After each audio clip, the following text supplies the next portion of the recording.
Bonjour et bienvenue dans l'invité de l'économie. Je reçois Clara Léonard, économiste, directrice générale et cofondatrice du laboratoire d'idées Avant-Garde, dédié notamment à l'étude de la dette et de la transition écologique.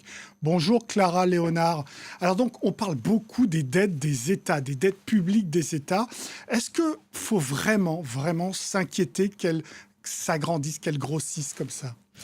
Bonjour, merci pour cette invitation. Alors, je dirais que tant que les États arrivent à se refinancer à des taux raisonnables, c'est-à-dire à rouler leur dette publique et que leur dette publique n'explose pas, il n'y a pas de raison de s'inquiéter. Bon, le FMI pense qu'on va vers Oui. des dettes de 120% des PIB dans les pays riches, 80% dans les pays émergents. 120%, ça devient énorme ou pas ?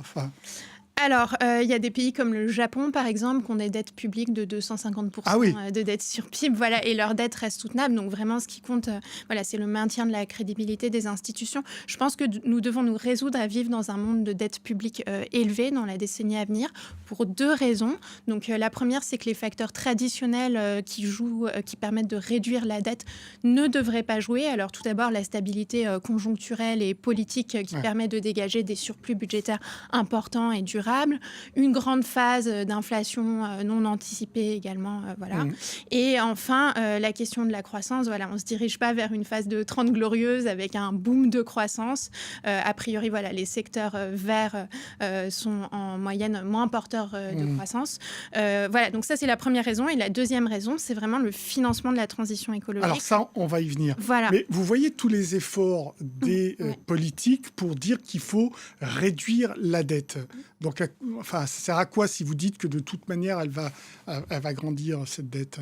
Alors, je pense qu'en effet, il est bien de faire en sorte que les dépenses publiques soient plutôt efficientes, etc.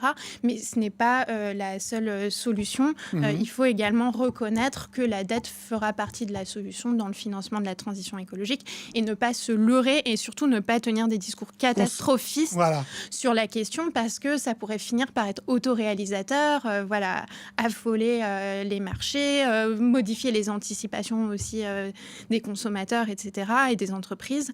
Et donc, en fait, il faut faire très attention à ces effets autoréalisateurs. Vous êtes économiste. Est-ce que chez vous, dans le milieu des économistes, des chercheurs, on pense de plus en plus comme ça et qu'il y a un décalage avec le milieu politique qui, lui, craint la dette ?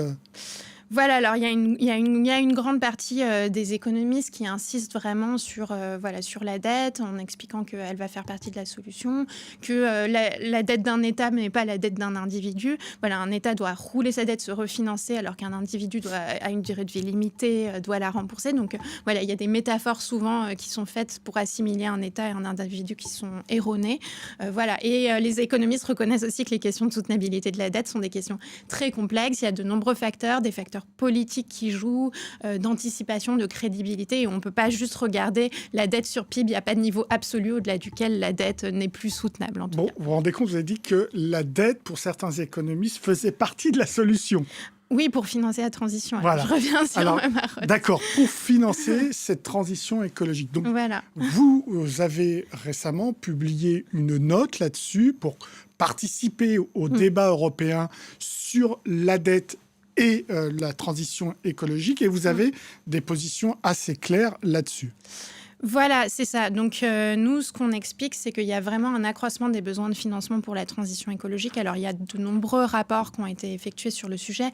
En France, le rapport Pisani-Ferry-Mahfouz qui montre que il faudra dépenser 66 milliards d'euros par an en plus pour financer la transition écologique. Au niveau européen, c'est entre 2% et 3% du PIB. Donc c'est vraiment très conséquent. Aujourd'hui, l'Union européenne a deux grands objectifs. Un premier objectif qui est un objectif budgétaire, en fait, faire respecter ou du moins se rapprocher des critères de Maastricht, donc un déficit qui ne dépasserait pas 3% et une dette 60%. On n'y est pas, c'est clair. C'est le pacte de stabilité, on n'y est pas du tout.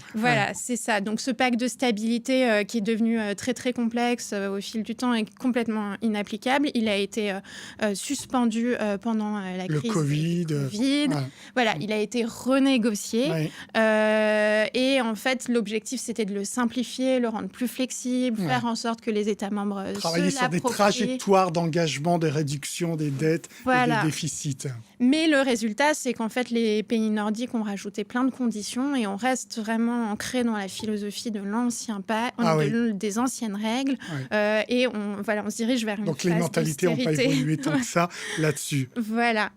Donc des règles budgétaires très strictes, mais aussi un autre objectif. On a un autre objectif qui est l'objectif de zéro émission nette de gaz à effet de serre en 2050. Voilà, c'est un objectif qui est très ambitieux et qui est nécessaire pour effectuer notre transition. Et pour l'instant, c'est contradictoire visiblement à Bruxelles. Voilà, c'est ça. C'est qu'en fait, ces règles budgétaires ont été négociées sans tenir compte de ces besoins de financement significatifs. Et il n'y a pas véritablement de solution aujourd'hui pour permettre ce financement. En fait, on a un déséquilibre et une hiérarchisation implicite des deux grands objectifs de l'UE entre les objectifs budgétaires et les objectifs climatiques en faveur du premier. Donc vous voulez des règles contraignantes pour le climat, comme il existe des règles contraignantes pour le budget. Voilà, donc l'idée dans notre rapport, c'est d'équilibrer ces règles et de faire en sorte qu'il y ait des règles climatiques qui viennent rendre les règles européennes symétriques. Donc ces règles nous semblent importantes, il faut qu'il y ait un suivi, il faut que ce soit contraignant, etc. Alors ça c'est le bâton, mais on réfléchit également aux moyens de faire respecter ces règles. À la carotte, oui. Comme on l'a vu avec les règles budgétaires, si on met en place des règles complètement irréalistes, elles ne sont pas du tout respectées et puis elles sont suspendues sans cesse. Donc l'idée, c'est de monter en même temps un fonds européen pour le climat qui donnerait les moyens aux États membres de respecter ces règles.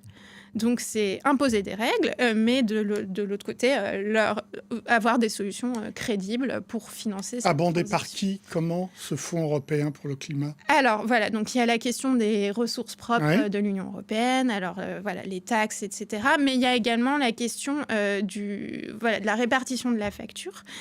Donc, l'idée, ce serait que les États membres abondent ce fonds en définissant des critères qui permettraient de définir qui mettrait plus d'argent. Oui, sauf que dans votre note, vous dites que ce sont les États membres qui ont une bonne rigueur budgétaire et qui consomment beaucoup d'énergie qui abonderaient le plus. Autrement dit, l'Allemagne, quoi. Alors, ça évoluerait au cours du temps aussi en fonction. Alors, l'idée, ce serait vraiment de faire en sorte que les États qui ont les marges de manœuvre budgétaires les plus élevées abondent ce fonds, mais également ceux qui ont Europe, il n'y a que l'Allemagne. Ceux qui ont également le plus pollué historiquement, parce qu'on parle beaucoup de dette économique, mais en fait, il y a aussi une dette climatique. Donc, il y a des États membres qui ont accumulé une dette climatique importante. Donc, ils abonderaient ce fonds en plusieurs milliards d'euros, on est d'accord, là on ne parle pas de millions. Et comment on attribue cet argent? L'argent serait attribué en fonction de critères, justement les marges de manœuvre budgétaires encore une fois. Est-ce qu'il y a des régions qui vont être particulièrement affectées, avec des recompositions sectorielles Il faut aussi que la notion de justice et d'inégalité soit prise en compte. Mais le fonds prête, on est d'accord? Alors là, ce serait essentiellement des subventions. Ah, des subventions. Alors, mais on pourrait envisager également un volet prêt, mais alors il faudrait que ces prêts soient effectués à des taux vraiment très bas. Bas. Votre deuxième idée que vous portez dans cette note-là, c'est de rendre la Banque centrale européenne plus démocratique, également aussi la Banque européenne d'investissement. Pourquoi vous trouvez que ce n'est pas démocratique, ce fonctionnement? Alors voilà, donc ça c'est une note dans notre rapport qui a été rédigée par Eric Monet et Jens von Cluster. C'est des gens qui font partie de notre réseau de think tank européen. Voilà, c'est ça. Donc l'idée c'est que la Banque centrale devrait être amenée, alors c'est vraiment les grandes thèses d'Eric Monet, à avoir plus de responsabilités, notamment pour le financement de la transition, à faire des choix qui ont des impacts importants, sectoriels, des prêts verts moins hauts que des prêts bruns, donc pour l'économie hydrocarbures plus haut. Ce serait ça aussi. Ça, c'est une des propositions dans le rapport. Voilà, c'est Emmanuel Macron qui avait dit il faut différencier les taux verts et les taux bruns. Il faut que les taux verts soient plus bas que les taux bruns. On propose des solutions pour concrétiser ça grâce à la politique monétaire.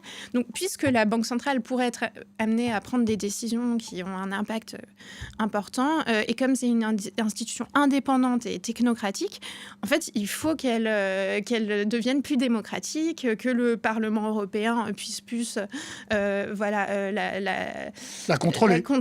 Alors, la contrôler, au moins questionner ses décisions. Il faut qu'elle se justifie devant le Parlement européen. Donc vraiment... Et pour ça, il faut créer un Conseil européen du crédit. Voilà, c'est une proposition. Donc vous créez un autre organisme pour surveiller la BCE. Alors, ce sera un organisme rattaché au Parlement. Qui pourrait être rattaché au Parlement, exactement, et puis qui aurait aussi les moyens d'effectuer des analyses, de comprendre l'impact de ces décisions de la BCE, etc. Donc voilà, donc cet enjeu institutionnel est important pour nous, et c'est vraiment ce qu'on souligne dans le rapport. Il y a des enjeux économiques, mais il faut également tenir compte des enjeux institutionnels et démocratiques. Vous avez conscience que c'est assez radical dans l'historique de l'Union européenne, dans l'approche historique de ces questions-là pour l'Union européenne, vos propositions? Alors, c'est pas si radical que ça. Donc, par exemple, cette différenciation entre les taux verts et les taux bruns, les banques centrales européennes ont déjà fait, historiquement, mener ce genre de politique. Donc voilà, il y a des exemples historiques vertueux, ça a déjà fonctionné, etc.